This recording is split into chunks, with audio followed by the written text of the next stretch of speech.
புதுச்சேரியிலிருந்து 8 மாதங்களுக்கு பிறகு பெங்களூரு மற்றும் ஹைதராபாத் நகரங்களுக்கு விமான சேவையை முதலமைச்சர் ரங்கசாமி தொடங்கி வைத்தார்.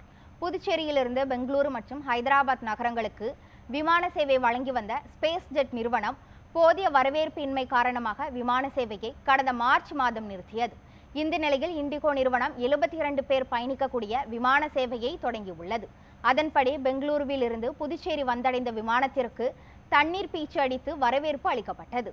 விமானத்தில் வந்த பயணிகளை துணைநிலை ஆளுநர் கைலாஷ்நாதன் மற்றும் முதலமைச்சர் ரங்கசாமி ஆகியோர் வரவேற்றனர். பின்னர் புதுச்சேரியிலிருந்து ஹைதராபாத் புறப்பட்ட விமானத்தை இருவரும் கொடியசைத்து அனுப்பி வைத்தனர்.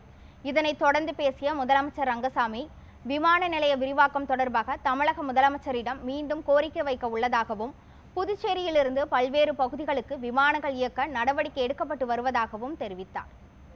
சுற்றுலாவை மேம்படுத்துவதற்கு ஒரு நல்ல வாய்ப்பாக புதிய தொழிற்சாலைகள் ஐடி சம்பந்தமான நிறுவனங்கள் உருவாக்கான வாய்ப்பு நிறைய.